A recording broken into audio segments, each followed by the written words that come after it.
They're a backbone of volunteers. Now, any non-for-profit will say that because it's true. You have volunteers and you have donors. But in our case, without our volunteers, we wouldn't have nearly as much food because our volunteers will take down bulk food. Yesterday, they were working hot dogs. I think they had 25,000 pounds of hot dogs.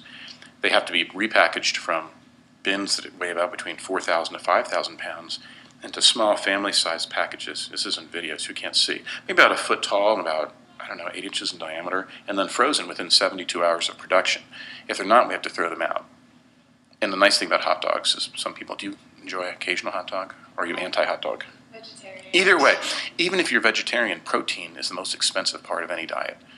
And since there's protein in a hot dog, throwing away protein is akin to like burning money. It's not what we want to do. I've been here 7 years, 2 weeks ago, and I've seen us throw out some hot dogs once. I mean, maybe 40 pounds once. But we depend on our volunteers to help us get those tasks done, especially throughout the year. If we didn't have people in, say, July and August, when most of the students who are gone, we wouldn't be able to say yes to these big people, because when we get food from manufacturers and donors, they're not 5 cases. There may be 5 loads. So there's a lot of food, and if we can't get that processed quickly and out to our pantries quickly, we're defeating our purpose. And if we can't get it, if we have to say no because we don't have those volunteers, then people won't call back again because they know, oh, you said no, you can't do it. But because our volunteers are so faithful, they're always there, that we can always count on them, we can say yes all the time. Helping others in need, I think that's what I probably wrote because it's the first thing that came out. People get caught up in this because they'll see someone on the corner begging.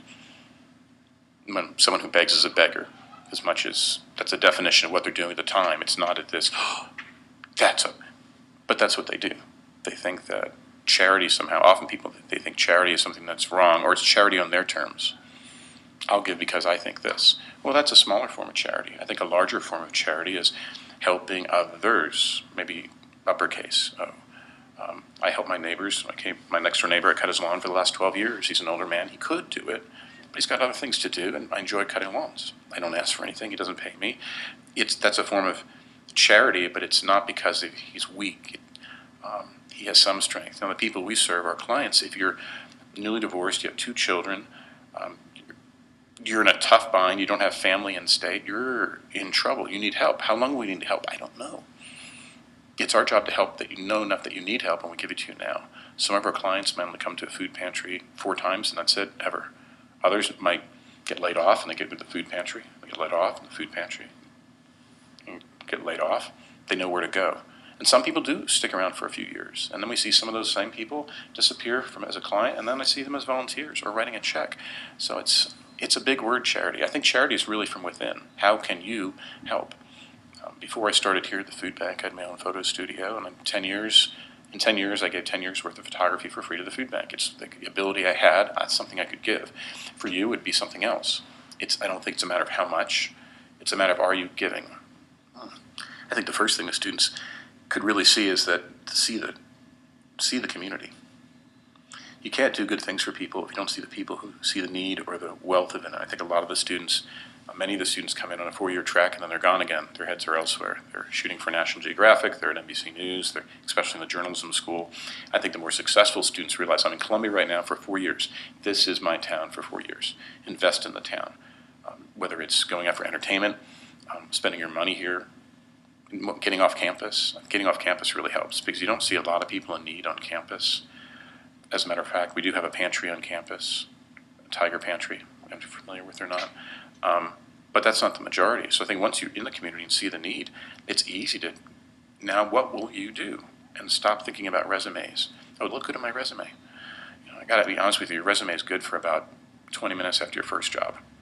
And after that, it's referrals and it's experience.